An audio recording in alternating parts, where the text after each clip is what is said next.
Hi, everyone. Welcome to another episode of Snarky with Mike Feeney. I'm your host, Lindsay Lohan, not Lohan. Thank you very much for being here. Thanks for joining me. Today's drink, we had to pivot. We had a minor cocktail crisis emergency. I tried to make a pomegranate margarita only to find, oh no, we had no agave nectar. Tried to substitute it by making my own simple syrup. It was a mess, and I had to pivot last second. So here we are with just I would say an even much better cocktail. We got a beautiful espresso martini. I don't know if you could see, but there are little beans floating in the top. I went all out for this. Not only are these beans on top, these are the beans that Nicole gave me as a Christmas present. So look at that. It all comes back around, Nicole. How are you? Good. These are the Billy Joe beans. Mm-hmm. That's exactly what they're called, Billy Joe beans. So, I feel like this cocktail, it's just vodka, Kahlua, and espresso. I feel like I could have either put a little more vodka or maybe a little more Kahlua. It needs more something. But I think it tastes a little watered down to me. However, the ingredients are there and they're strong and they will be kicking. So, but I'm my harshest critic, and I'm willing to admit this isn't my best espresso martini. But in the face of adversity and pulling this out, I think maybe my best espresso martini ever. I don't know, Nicole. What do you think, given the circumstance? Yeah, because I feel like you probably went into making it with low confidence after the first fiasco of a drink. Yeah, it was a nightmare, but we've moved on, and here we are. So thank you very much, and let me just start the podcast with a nice big fat case of whoops, because last week I decided to call out Russia, and if you remember, I said do something, and do something they did. And I didn't know that Putin was so tapped into my YouTube account that he was one of the viewers that were watching, and it was like, oh yeah, I'll show you. I didn't mean to instigate an entire war that is now having global consequences. So to that, again, whoops. And to Ukraine, here's another news segment. I guess I'll start. Sorry about that, Ukraine. Anytime I say something that leads to mass casualties and an invasion of a country, I'm going to give them a sorry about that. So this is a sorry about that, Ukraine, under the whoops umbrella. So we're off to the races. We're going. We're flying. Now that we've buried that and I'm not liable for any further deaths and casualties, let's go back to Lindsay Lohan, who decided to come out and say that we've been saying her name wrong this entire time. And what fucking dumb idiots we were, huh? To call her by the name that she never corrected us once on for the last 26 years. I am so sick of celebrities coming out years after they were popular and maybe are not in the news or not relevant in any way, shape, or form, and then needing a little juice, little Monday morning newspaper, how do I get into tabloids kind of a thing. You know what? I'll start a TikTok account. I'll tell everybody they've been saying my name wrong the whole time. Chrissy Teigen did it. She's like, it's actually Teigen, and guess what? Fuck you. No, it's not. It's Teigen forever because you had chances, okay? And I don't like this thing of being like, well, everyone just started saying it and I didn't want to correct anybody and, the patriarchy. It's like, just say what your name is. No one's going to be offended if you're like Lindsay Lohan and the first time she goes, oh, it's actually Lohan. And they go, oh, okay, sorry about that. Lindsay Lohan. That would be it. That's all. That's anyone in the world. No one would go, what the fuck did you just say to? Nobody would do this. It's a craziness. I'm sick of that. And I am not going to call her that. I'm not going to call her Lindsay Lohan.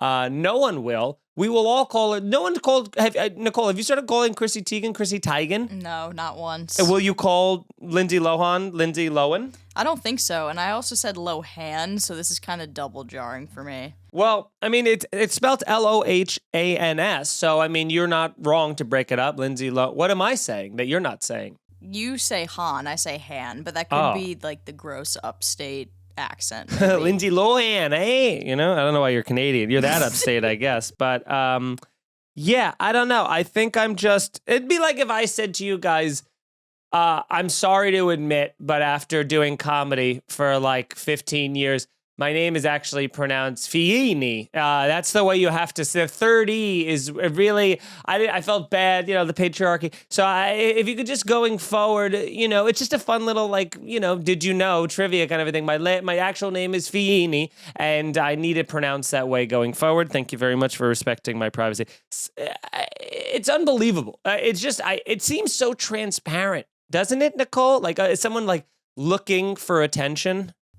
Yeah, I don't know why you would come out and say it at this stage of your life. It doesn't make any sense. It's almost as if they weren't relevant anymore and needed some juice, And speaking of celebrity lunatics, Britney Spears is publishing a tell-all book, which that's going to be something, I bet it'll be a bestseller. I'm sure it'll go up to the top, but actually reading it, it's going to be tough. It's going to be like chewing cold oatmeal, it's just not going to be, her whole book's going to be like, right. So this is my book. It's just going to be written with somebody who's on way too much Adderall and has just stream of consciousness going in every single direction. It's going to be like reading a 5-year-old's inner monologue. That's what it's going to be. It's going to be like, parks are fun, except when they're not parks, because then sometimes they're forests, and forests are scary because hit me, man. And you're like, I can't, Britney. I want the best for you. I feel for you. I was on the side of you ending your conservatorship, and then I saw you posting pictures of you completely naked, showing your nipples and with your crazy raccoon eyes, and I'm like, maybe the conservatorship wasn't a bad thing. I'm starting to think, but all of this to say, I guess I'll probably read the book, Are you going to read it?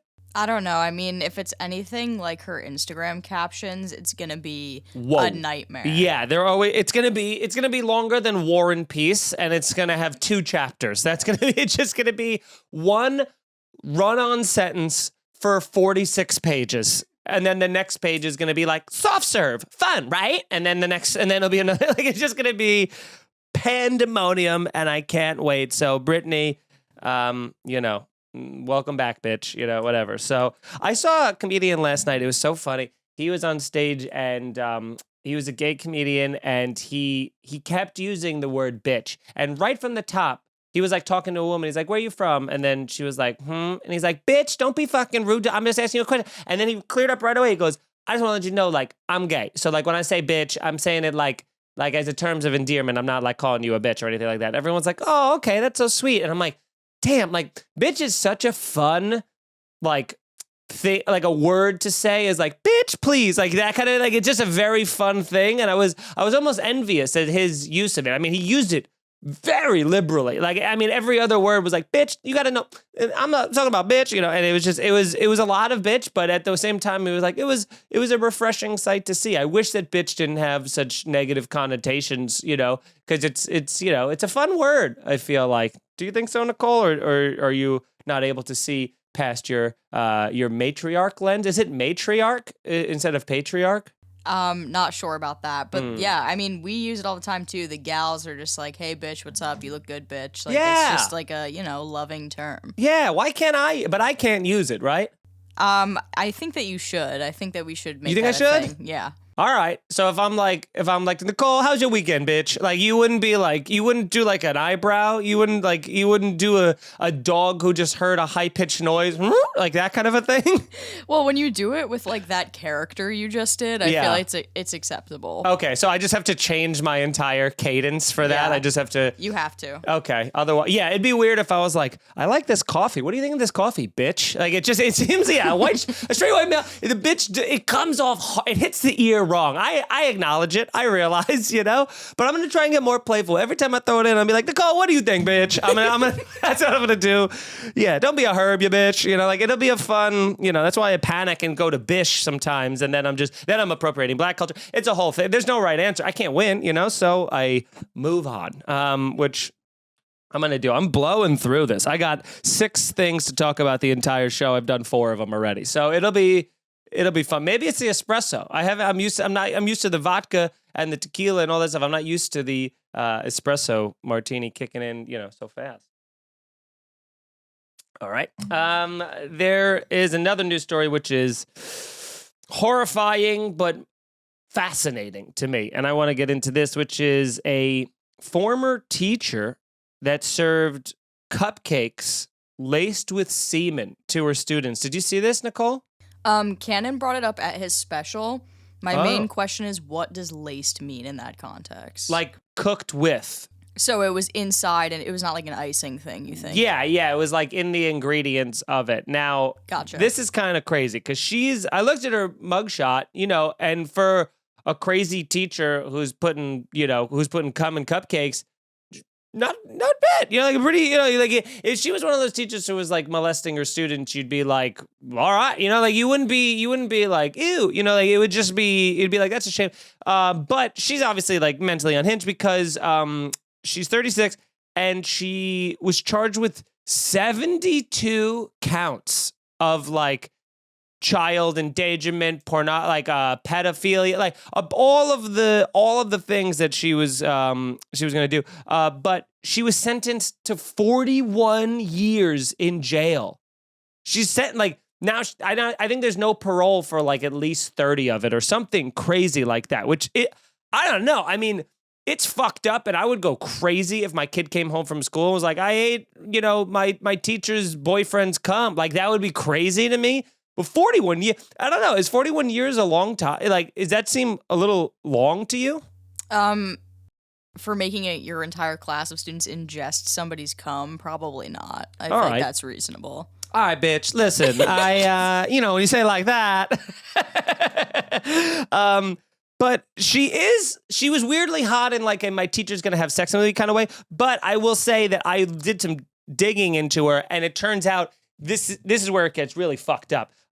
Because the reason why I was like, well, how did she get 41 years? This seems way too high for like a first time cum cupcake offender. And I looked into it. Her and her husband were arrested in 2019 and charged with, get this, 150 counts, including child rape. So these two, there's like some sex tape or something out with her naked with other children and the husband and he, by the way, was a sheriff's deputy. So like she's a teacher, he's a sheriff's deputy. They look like upstanding citizens. Meanwhile, they're fucking total child molesters. They're perverts. They're psycho people. And here's the worst part. In 2019, when all that happened and she got charged with all those things, she didn't even get fired.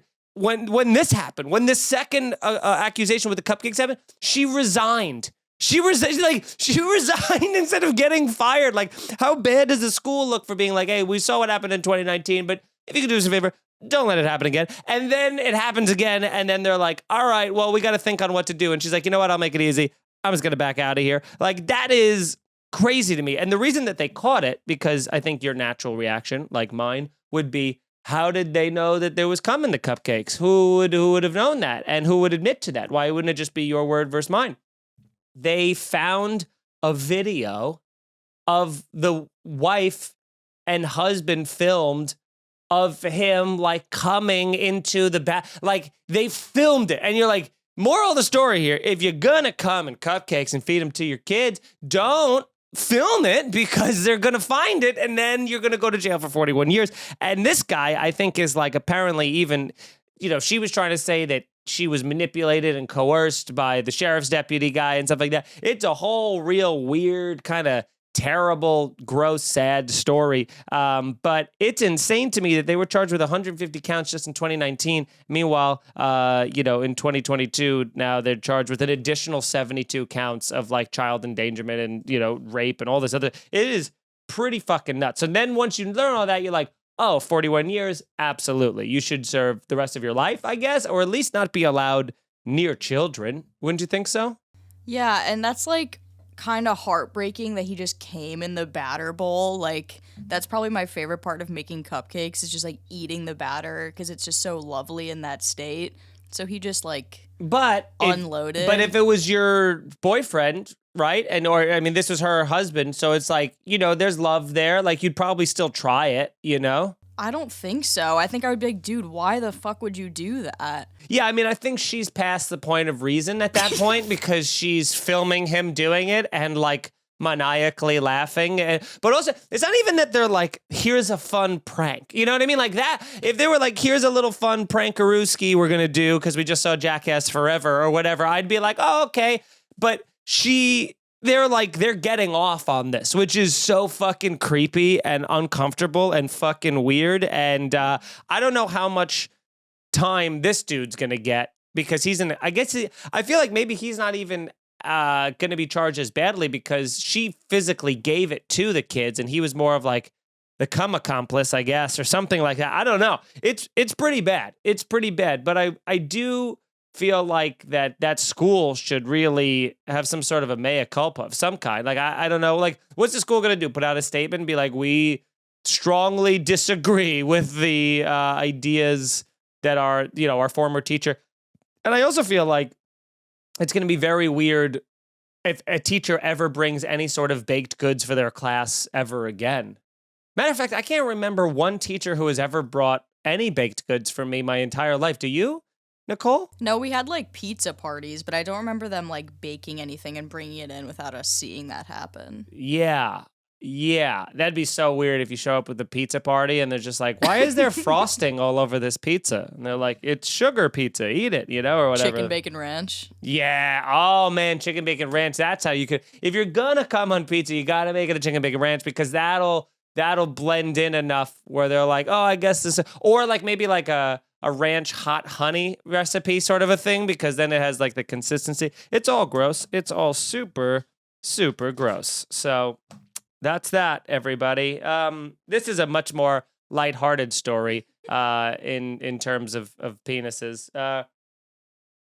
There was a Finnish skier from Finland who got a frozen penis in the Olympics during they did this 50-kilometer cross-country race, which 50 kilometers, everybody knows how much that is in miles. Nicole can look it up for herself and then say it into the microphone so that all of you guys know. I know it, but I don't want to spoil it for you. But it was, I think it was actually supposed to be like 70 or 90 kilometers, and they like shortened it because the weather was, get this, because they had 40-mile-an-hour winds, negative 26 degrees outside, and they were doing cross-country skiing. It took him an hour and 15 minutes, and his name is Remi Lindholm, and he's a 24-year-old who has froze his penis. Do you know, I want to say how many miles that is?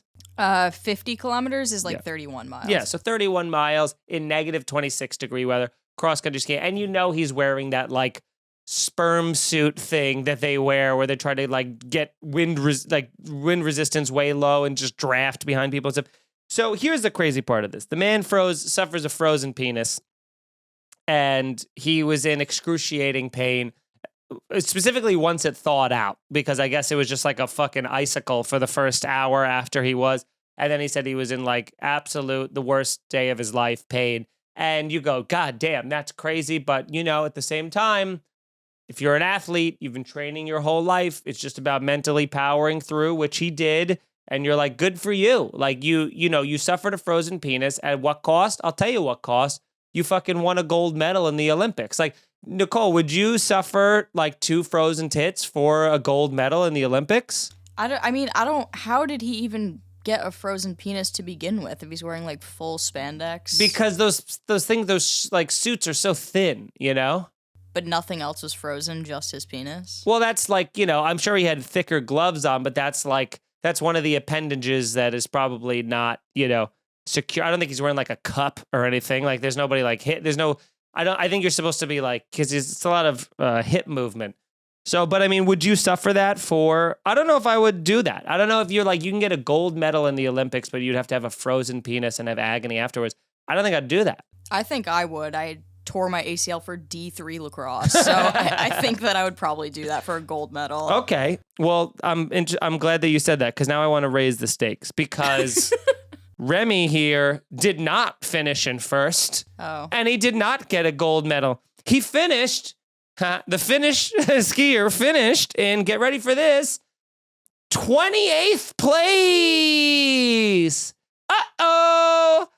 Froze your dick for nothing. Sucks to be you, guy.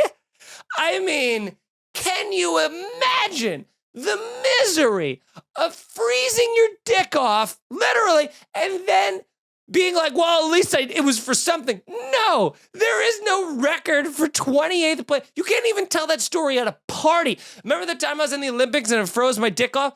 Oh, wow, but it was worth it, right? No, not really. I got in 28th place. Out of how many? Who cares? It's 28th place. If there was 200 people, it would be embarrassing. It just was the worst experience of that dude's life. I feel so bad, and I don't know, but definitely not. Now, Nicole, would you freeze your tits off for 28th place in the Olympics? I guess not, now that you put it that way. But I am confused why there's no other reports of frozen dicks across anyone else in this event. I don't know, and he also has said this isn't the first time this has happened, so I don't know if he just has his little, if he's doing like a dick in the box situation where he's got like a skylight that just lets in wind or something, or I don't understand what his suit was made of or why it was only that. It makes a good point. And if his shaft was frozen, I mean, my God, the testicles must have been somewhere in his, in his larynx. I don't know how he could have got through all that, but God forbid that wherever, Remy Lindholm, good for you, pal. I mean, the guy with the frozen dick,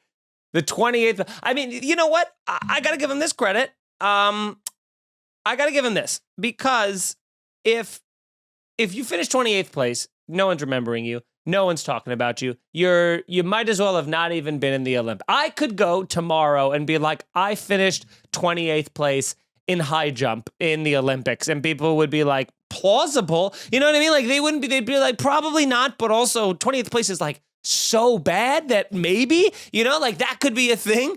And this guy is like, I need to get people talking about me. And so I'm just going to say I got a frozen dick. And now at least people are talking about the 28th place guy. And then he's going to come out in like 3 years from now and be like, actually, my last name isn't Lindholm. It's like Lindholm. So you've been pronouncing it the wrong way the whole time. You see, I'm bringing it back to Lindsay Lohan. So it's just a fuck show. The Olympics, have you watched any of it? Just like the highlights of snowboarding and skating and stuff. Yeah, I watched the Shaun White thing. That was a bummer. It was a bummer. Yeah, that was really sad. Yeah, it was sad. It was sad because he was retiring. It was sad because he was terrible. It was sad because he beefed it. I mean, he just you were like, all you wanted was that story of him going out on top, or at least like medaling, and he just didn't even come close. So that was a bummer. And then he just weeped on national television where you're like, fuck, man, this would be a lot cooler if you placed, but whatever. I can't do it. So who am I to cast stones? It is what it is. I will cast this stone and tell you guys that I am the greatest, maybe I might be the greatest con man in history. I'm thinking that I might have to be running for that title, Nicole. Did we tell you what I did after Cannon's special at the bar? No. So this is like one of my all-time easy but great tricks that I played. The greatest trick I ever played was convincing you guys that I wasn't real, like the devil. But no, we go to this bar after the special taping, and I meet up with other Nicole, Mike's wife, and someone was buying her a drink. And she was like, I don't want this fucking drink here. You can have it. And I was like, oh, sweet, free drink. And I get it. And it's a tequila and soda, which, as everybody knows, sucks. I mean, that drink sucks. If you drink tequila and soda, grow up, I guess. I mean, what are you doing? What are you doing drinking tequila? Drink vodka soda because it has no taste, or drink tequila on the rocks, or drink tequila with anything but just soda because it's weird and dumb and you're wrong. And so she gives me this tequila soda. It's gross. I don't want it. I can't even sip it. It's so gross. And it's also like well tequila. So it's like particularly like astringent and like, So I go, I don't want this, but I do want a drink. And I don't want to just like put this down. And the bar is like kind of busy. There's a few bartenders bartending. So I come up with this move almost instantaneously. I walked to the other side of the bar and I went to the bartender and I said, hey, my friend went to order. My friend was supposed to order me a Tito's and soda with lime, but I think they heard tequila, soda, and lime. So I can I switch that out? And the person was like, Absolutely, no problem. And then boom, bing, bam, bam, boom. I went from having a gross drink I didn't want for free to getting a high-end vodka that I did want, the drink of choice, also for free. And then I went over there, I sipped it, I told Cannon and Sagalo what I had just done, and they both were, it was met with shock and awe, and I was called a psycho, but only after they relented of the fact of how impressively smart that was of a move. Nicole, what do you think of my tequila switcheroo? That's really so good. I'm wondering if you had said like a totally different drink, if they still would have let you do that. Well, that's the thing. It's like, I was lucky at what I wanted was a Tito's and soda, but I could have been like, I think I could have gotten away. Let's see, what sounds like tequila soda, Tito soda? I could have been like, I wanted a tequila or a Tito's martini. I don't know. Martini would have been pushing it because they would have been like, what? That sounds nothing like it.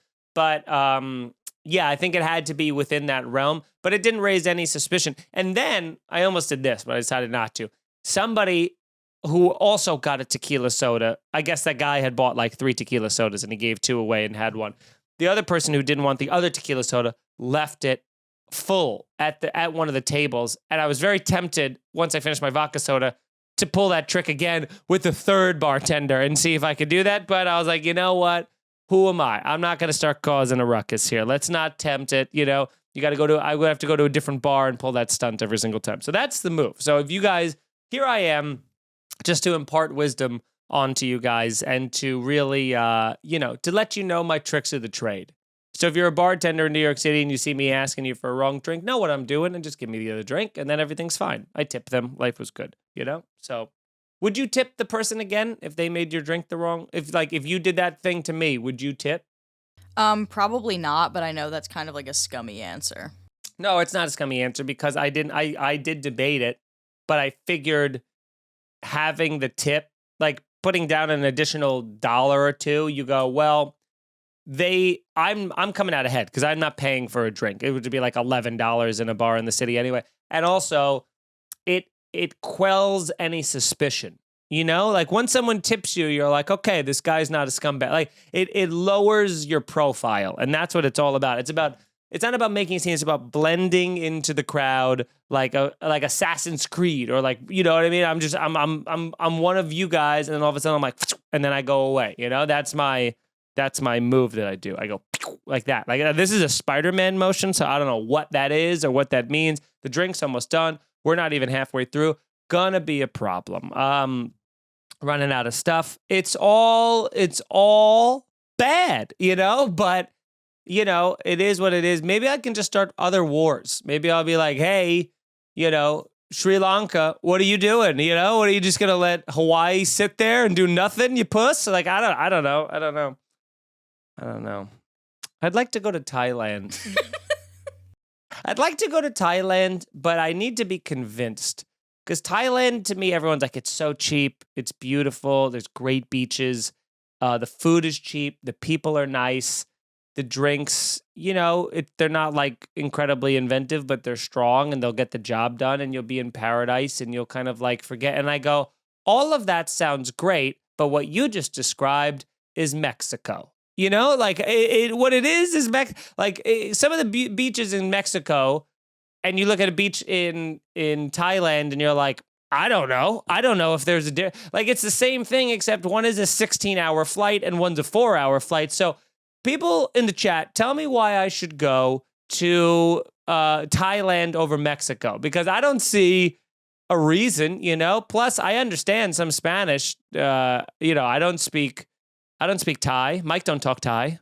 So it is what it is, Okay. Other spontaneous topic idea, which I don't know if it's the story you just told, but on the way back from Stand Up New York yesterday, Mike said you guys forgot to talk about the story about a kid at the bar. Oh, yeah. Yeah, that was bad because we went outside to smoke and some dude literally got out of a cab and took a cigarette out of his sleeve and had 4 buttons unbuttoned and was just sheets blowing into the wind and was so drunk. And he's doing that thing where he's just I'm going to talk loudly at the circle of people. And then once they give me an opening, I'm going to go in there. So he's like, smells good over there and all that other stuff. And then he tries to like walk into our circle, and Brendan and I are kind of boxing him out. And I just do a fun thing. In New York City, I'll just ignore you exist. You know, like if I've found most times with loud people, what they want is engagement. And if you just don't acknowledge their existence after like 2 or 3 attempts, they will move on to something else. And the second you go, hey, bud, what are you saying? Immediately, that's all they want. So I ignore this dude. It feels like he's just about to leave. And then he goes, Mikey Cannon, Mike Cannon, huh? Big swinging dick now. Look at you. Alumni, tapping. Like, so now I'm like, oh, fuck. This guy like went to high school with Mike, you know? So I'm like, Jesus, because Mike wasn't really acknowledging him either. And he's like, what's up, buddy? How you doing tonight? You feeling good? And then the guy's like, yeah, dude, I just fucking I came into the city to see your shitty act. You know, like he's doing that thing where he's like, I'm a ball buster and that's what makes me fun and, you know, single. And the guy was just like talking shit. And we were just looking at him and just kind of, yeah. And he goes, Mike, you remember when I was at your house? And Mike is like, I don't even know what you're talking. Like, I don't even know your full name. You know, like who are you? And he goes, nah, man, there was a time that I was in your place in Brooklyn and you came home and you go, what the fuck are you doing here? And I was like, Mikey Cannon. You know, that's how the exchange went. And Mike goes, I don't think that happened, you know? He said that, but at the same time, I was like, how do you know you lived in Brooklyn? Like, I feel like it did happen, you know? Like, I'm starting to think, I don't know who it was, but that guy, we eventually had to do a thing where we did like getting kind of cold. We're going to go back inside now and leave you here. And then he was just out, you know, in the middle of traffic, smoking a cigarette, yelling at cabs. So we left from that. But, the part that Mike wanted to tell in the story on the podcast was that I guess he did know the family because Mike's sister came up to Mike afterward, after I had left, and goes, hey, you know, drunk jingle fuck, whatever that guy's name is he's going back to Rockland County too. And he wants to know like if he could get a ride back home with us. And he was standing right there. And Mike went, absolutely not. And then left the kid there in New York City, even though they were driving back to Rockland. So is Mike a bad guy? Possibly. But at the same time, I don't want a drunk guy in the backseat of my car, like sweating and reminiscing about times I don't remember. I would never bring him home. Would you, Nicole? No, and that also could be complete bullshit if he didn't actually remember him. Like anybody could say, I know you lived in Brooklyn because he mentions on like every single podcast that he lived in Crown Heights. Yeah. Like everybody he really could, like, did put make the that an pieces identity together. for a while, didn't he? He really was like, I live where Biggie lived, you know? But that is fun. What's also fun, leaving a 5-star review, you guys. You should be doing it. Why aren't you doing it? I'm going to check right now. I don't think there's been one since last week. And you know what that is? Upsetting. Okay? Disrespectful. Hurtful, dare I say. And that's something we can change. All you have to do, go to the podcast app, leave a review. Let me see. Oh, no, there's been 2 more. Okay, so listen, there's been 2 more since last week, so thank you very much. But also, much more, much more. Let's do that. Leave a 5-star review on the Apple app. Go to my YouTube channel, youtube.com/Mike Feeney Comedy. This premieres every Tuesday, the video form, every Tuesday at 12 p.m. You can watch it at your leisure, whenever you wish. But I think if you're listening to this, great. I mean, everyone has always said my voice is perfect and lovely. And so it's not annoying or shrill or specific or related to a very specific famous comedian. It is exactly unique and everybody loves it. But I would suggest watching it because look at us. We're shooting in beautiful 4K. We have Nicole on the 1s and 2s. She bakes killer graphics. And I do think that the graphics really help my comedy because nothing like a joke not landing, but then you see a nice illustrated point and it kills it. So I watch it on YouTube, youtube.com/Mike Feeney Comedy. Watch my comedy special, Rage Against the Routine. And subscribe while you're there, I guess. I put up so much content on YouTube. It's the thing that has the least amount of like followers or something of all of my like social medias, right? But there is more content on my YouTube channel than any of my other social platforms. Like I have years and over a decade of content going back. Some of it probably very bad at this point, but I mean, you can see the progression of me getting funnier. You can watch me figuring comedy out from 2008 until now, and that's pretty cool. And so I feel like that's something you should do. Check it out. Tell some friends about the podcast, please. I like that people have been like, this is fun. It reminds me of like, it's like a solo version of Irish Goodbye, your storytelling. This is all exactly what I want, just to fuck around with you guys, tell some stories, rant about some stuff. So I appreciate you doing that. If you want to hear even more Snarky, join the Patreon, patreon.com/scenariopod. I do a bonus episode of Snarky for just the Patreon people every single week. Patreon.com again /scenariopod. You can listen to Here's a Scenario. And then also on the Patreon, we put up a bonus episode every single week. We put up all our stuff on YouTube early. It's the craziest amount of content for $5 a month you'll ever get in your life. So join that if you can. And if not, like I said, there's other ways to help that isn't, paying any money. It's just subscribing on YouTube, liking the video, commenting, sharing with a friend, all of that. We call it digital currency. It helps. Instagram, I am Mike Feeney across the board, TikTok, Twitter, all that kind of stuff. And Twitch, twitch.tv/NYFreshmaker. Here's a way you can give me some money and support me without you having to spend any money. Because if you have Amazon Prime, you can sign up with Twitch Prime. It don't cost you a dime. We play all the time, okay? So you just sign up with that. I get a kickback. You get to watch for free. I'm playing with Tim Butterly, Louis J. Gomez, Shuli Edgar, Kim Congdon. We just played with Jamie from fucking Joe Rogan Experience. I mean, we're playing with so many comedians. Brendan Sagalow is always playing with us. We're having a good time on there. It's just fun. It's shooting the shit. We're just having a great time. Twitch.tv/NYFreshmaker. I have dates coming up, and while I figure that out, where can people find you, Nicole? My Instagram is Nicole C. Lyons. Incredible. March 9th, I will be at Side Splitters in Tampa. The 10th through the 14th, I'll be on the Calta cruise, leaving out of Tampa. If you're on that, hell yeah, come say hey. We're stuck on a ship together for 4 days. I'm sure we'll run into you at the buffet. March 26th, I will be at the Emmaus Theater. That'll be a Here's a Scenario show with Mike Cannon, Brendan Sagalow. We're all going to be doing stand-up, and then we're going to be doing some podcasting on top of that, which is great. April, I'll be in L.A., so I'll be there. I got shows already the 12th, 13th, 14th, 15th. It's going to be a great time. I'm excited. And also the 18th is going to be a killer show. I can't wait to announce. I'm waiting a little bit on that for that. So MikeFeeneyComedy.com for dates and all that other stuff. So, that's really that. Anything else, Nicole, you'd like to plug? I don't think so. Okay. That's it. And back we go into the wild blue yonder. So I saw this, and this is, Nicole, if you're walking around the city, what's the most troubling thing that you could see that would give you great pause and great concern? I once saw someone laying down face first in a pool of blood.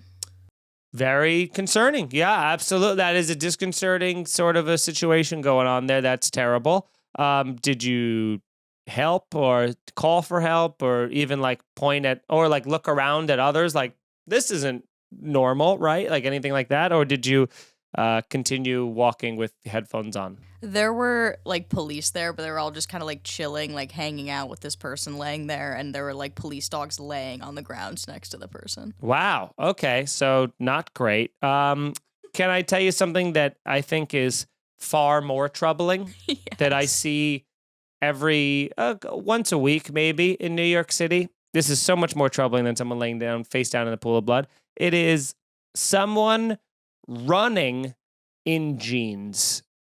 I don't know why. It is the most troubling thing in the world because whatever it is that the reason that they're going through, like whatever they're going through is pure panic, because they didn't plan to be running. Otherwise, wouldn't be wearing jeans. You know what I'm saying? So like whenever I see someone full out sprinting in jeans, it makes me stop and be like, is someone coming for us? Like, is there an attack? Like, is this person running from a robbery? I don't understand. Even if you were going to even if you robbed a bank, you'd be like, oh, I'm not wearing jeans, obviously, in case I have to run. Like, you wouldn't do that. So the fact that someone's running, sprinting in jeans is like, something has gone terribly wrong, and I got to get out of here now. And that is one of the most disconcerting things I'll ever see in New York City. And I see it all the time. And each time I want to like run with them and be like, maybe you know something I don't. Like, is a wall of water coming towards us? Like, is there an alien spaceship?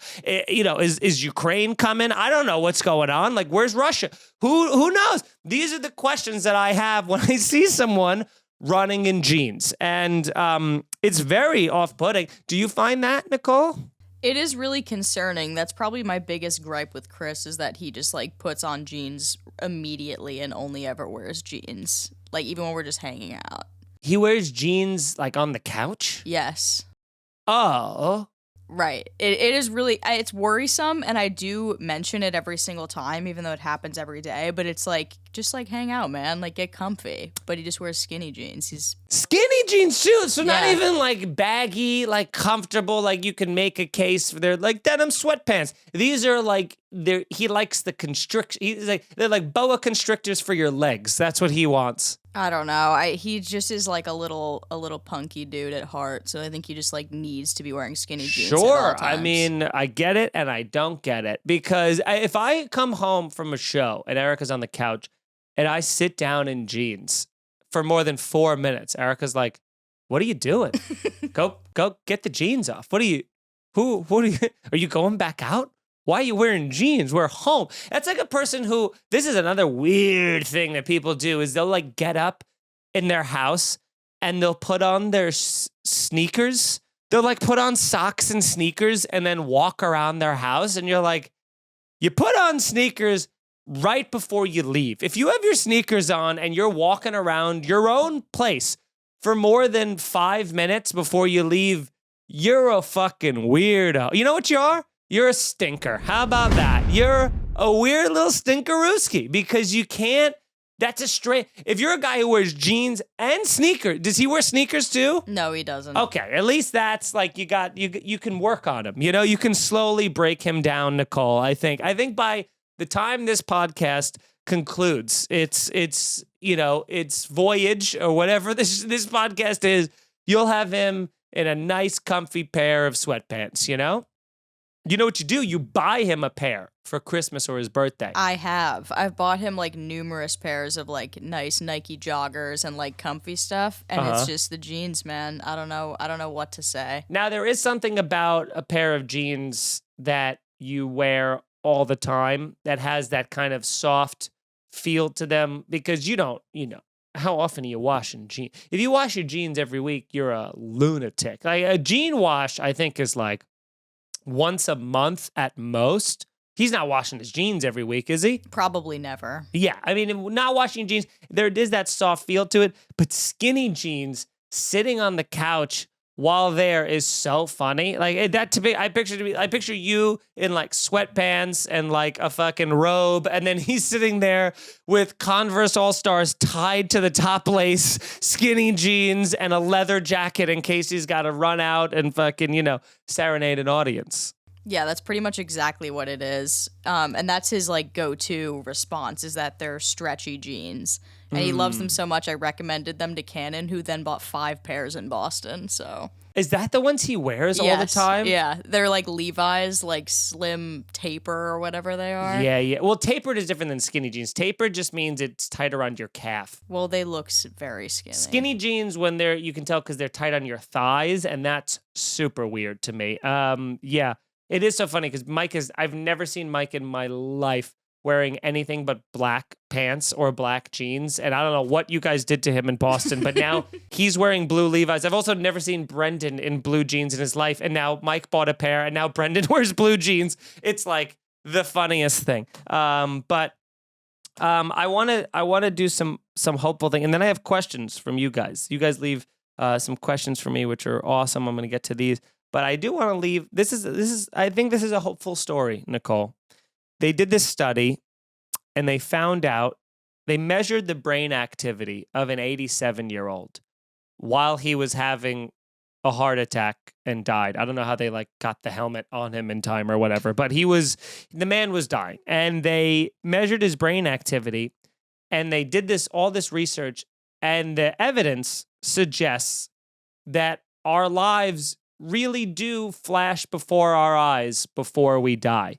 Like, something about the glands and the way they did it, it's like, oh, that's all like memory recall. They were able to find this out. So really when you are about to die, your life does flash before your eyes. And I know it's a little hacky. It's a little derivative where you're like, oh, of course we all like have heard of that and sorts of, but it's kind of exciting, because it makes death to me less scary, because you go, all right, I know, because I'm not afraid of dying. I'm afraid of the moment of death, of the that kind of a thing. But it's nice to know that at the end of it, I'll be like, what a good ride. Wish I hadn't spent so many hours doing the solo podcast.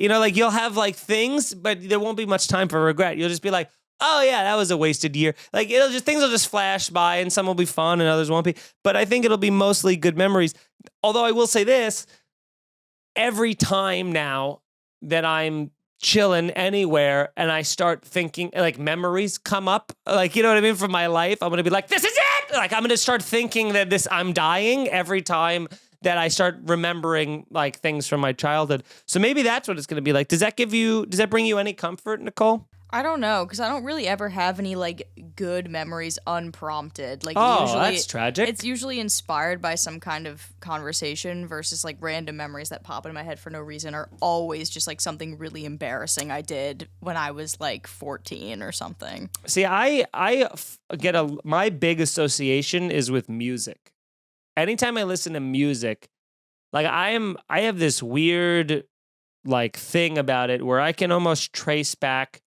I almost know the origin story to every song I've ever heard. If you're play this, song by Atreyu or Taking Back Sunday. I have a story or a memory tied to all of it. I remember there was a woman in my high school. Her name was Quinn, and she gave me, this is back when you would download music on Kazaa or BearShare or LimeWire, one of those types of things, and you would pirate music. And I remember she gave me a little scrap paper that had a song from Thursday on it. It was Understanding in a Car Crash, had a song from the early November on it, and had a song from Damien Rice's Volcano or something like that, which are all different bands, different genres. And I remember downloading them and listening to those songs. And I was like, all three of these songs are awesome for totally different reasons. They're a little emo, but they're pretty good. They're good, beautiful songs, And I remember telling her the next day, I was like, oh, I listened to those songs. They were really good. And she was so taken aback. She was like, oh my God, you listened to that? Because she was kind of, she was one of those people who was a little punky and outcasty and was kind of not in a popular group. So I feel like it was the first time someone listened to her maybe in her life. And and I was like, so now every time I hear those three songs, I think of her. Every time I listen to Glassjaw or Atreyu or some of these other bands or Thrice, I'll think of my friend from high school who died, but he was the one that introduced me to these bands. I have a memory with all of them. Do you have that? Does everybody have that? Am I crazy? Yeah, for sure. But some of mine are kind of embarrassing. Oh, sure. There's certain songs that are so deep and powerful about being cheated on and broken relationships, and I'd listen to them when I was 11 when my crush didn't like me back, and I was like, this just doesn't add up. 100%. I listen to a lot of heartbreak songs, a lot of I'll show you, bitch. I'll show a lot of that kind of stuff. But it was not. A lot of it didn't. I had no heartbreak to complain of. I just was angry, and I felt like that. I was like, yeah, angry at others, so that kind of a thing. So let's get to some fan questions. We have a few here. Kelly, oh no, I gotta hurry up now. Now I went from having not enough to now I stalled too long. Oh no. Kelly, people who pay with checks for things. This isn't 1982, people.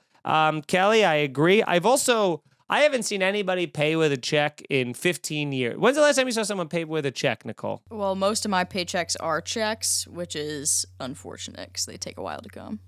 That's different, though. Not getting paid with a paycheck is different. I'm talking about paying for something with a check. I don't know. Like at the grocery store and they start filling out the description. Like, I don't even think people take that anymore, do they? I have no idea. Yeah, I also hate this. I'll go one step further. I hate credit card only places. Do you notice that now? It used to be like in Brooklyn, it was all cash only places because everyone was just lying about their taxes. But now a lot of them are credit card only places, especially post pandemic. People are like, money's dirty, you know, so everything is like a swipe. But when I take out, like there's a coffee shop near me I love that is credit card only. And it sucks because you're like, no, I have $4 for a nice coffee. And they go, well, you know, we're not taking your money, so we can charge you, you know, $4.83 for it instead. Where some places that take both, everybody assumes you're paying credit card first now. They like hand you the iPad to like put your card in or whatever. And then if you take out cash, they'll always be like, oh, my God, you're paying for cash? Okay, well then it's less money because they don't charge you the tax because they're not going to report it. So I hate credit card only places more than I hate people who pay with checks because I haven't seen that happen in a long time. Matt Welly on Instagram says, overly social neighbors who want to make small talk every time I step out the door. Yeah, that makes me want to move to rural Montana, as we talked about on Here's a Scenario. I can't stand that. What I love is a good New York City neighbor. You know, a quiet neighbor. You go in the hallway. Hi, how are you? How are things? Dog's good. Life's good. Bye. That's it. I don't need to know you. I don't need to get into a relationship with you. We don't need to exchange presents or anything at any sort of time of day. We don't even need to be friends on Facebook. We could just be, you're the guy who I know just your first name. You live in most of you, I don't know your first name. At most, I know your first name. I don't need to know your kid's name, your pet's name. I just know you live here. I live here. Let's not be piece of shit neighbors to one another. I used to have a neighbor that lived near me. I'm very lucky where my apartment is that I'm in like a corner unit and I'm on the top floor. So I don't have to worry about loud neighbors above me. I only share one wall with a neighbor, and it's this one right here, you know? And I think this room is like their second bedroom or something like that. So I don't think that I've never heard them through this wall, and they've never pounded on the wall by all of the hours and hours that I'm screaming nonsense in here. So I have a good neighbor here, but the people who used to live here for like 15 years lived here. They were just an old couple, like not old, but they were like their 50s or 60s, and they were just a delight. They were so quiet, so nice, so friendly.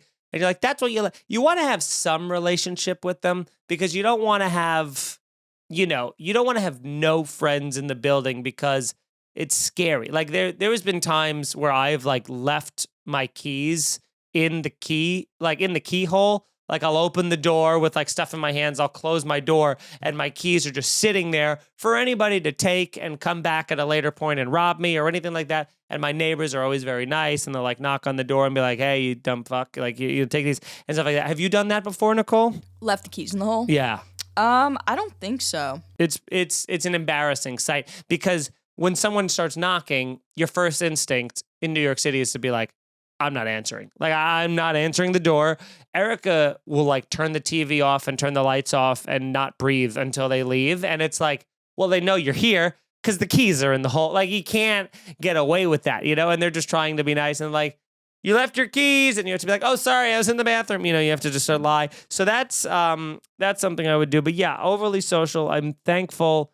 There are some people in my building that love being social with one another. I think they felt us out and were like, they're not one of those. But I do think also at the same time, Eric and I are kind of like the mayors of this building because we've been in this building now for like 12 years. So like we're one of the OGs. Like we vet out new people pretty quickly. I try to say hi to everybody in the building. There's a couple people in my building that are, I mean, comedically terrified of Jeet. It is so funny. Just like, I don't know, they got their frozen dick bit off by a dog when they were a kid or something like that. And they see Jeet and they literally like throw their body back and like cower in fear. Meanwhile, he's wagging his tail and shitting. Like he's having like the greatest day of his life. It's so fun. Like anyone who sees Jeet and gets scared, it's like there is a trauma so deep, so unhealable that this smiling dog with big floppy ears who's a whole 9 inches off the ground is terrifying you. I can't help you, I can't help you. All right, I think we got time for one more. But then anyone who I didn't get to, I'll get to you next week. But Leslie sent this in. When you hear a baby crying in public and someone always has to say, well, someone's not happy.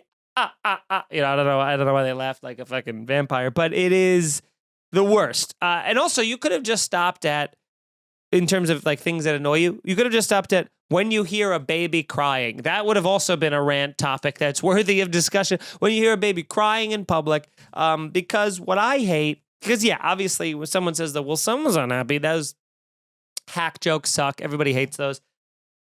But babies crying in public, it's like, listen, I understand as a parent, you would not prefer your baby to be screaming at the top of their shrieking in public. I know that. I know you know that. I know you know that I don't want that. What I want is for you to relay that to me in some form or another.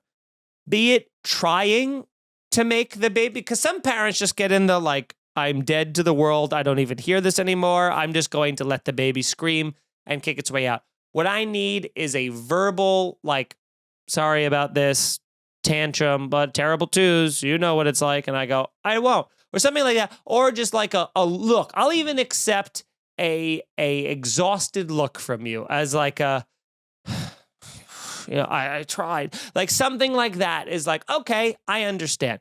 But when they just are like scrolling on their phone, playing Candy Crush while a baby is wailing, and they're not at all like in like a fine dining Italian restaurant, it's like, you got to address it because I'm going to throw a meatball at your baby. Like something needs to happen. Get your baby under control, bish, so that kind of a thing. Nicole, what do you think about this situation? Well, yeah, you just hit like exactly my problem with it is why is the baby in a restaurant? Like, is there a huge need for you to go out to dinner with your newborn baby? It's crazy to Now, me. I do think there is a thing about, I do think new parents need to make time to go out, because I think if you stay at home for like the first year your kid is born every single day, you're going to lose your mind. You're just going to go stir crazy.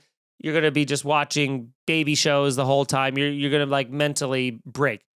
But just get a babysitter. Get a babysitter, get a friend, get a mother or father, get somebody somebody you trust. If you have nobody on the planet that you know or trust, don't have a kid, because crazy town, that's nuts. And so, but don't bring your kid to a restaurant. I think, or if you do bring your kid to a restaurant, bring your kid to a restaurant from 4 to 6:30 p.m. I think that's your window. You kind of get the old person early bird window for being a new parent with your kid. I understand you got to get out there, but your kid is not going to eat anything. You're just going to put an iPad in front of them. Let the kid do its thing and live your life, but do it early. So if the kid does scream, here's what I want. If the kid is screaming, make an attempt. If the kid's not going to stop screaming, do us all a favor and go, we're taking the food to go, or I'll take him outside for a little while and then I'll come back and put the kid down and then you can take him out for a while and I'll eat my cold meatloaf, whatever it is.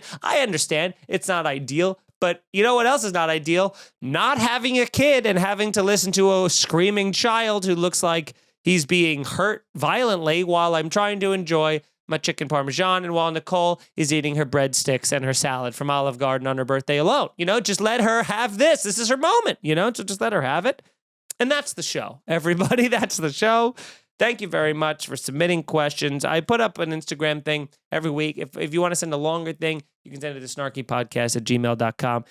But if not, I got a couple questions here I didn't get to. I'll get to next week. And you're all the best. We finished a drink, I think, before even the half-hour mark. So I'm feeling great. I'm about to do a bonus episode for the Patreon. So if you want to go to the Patreon, patreon.com/scenariopod. Otherwise, see you next week. Cheers, everybody.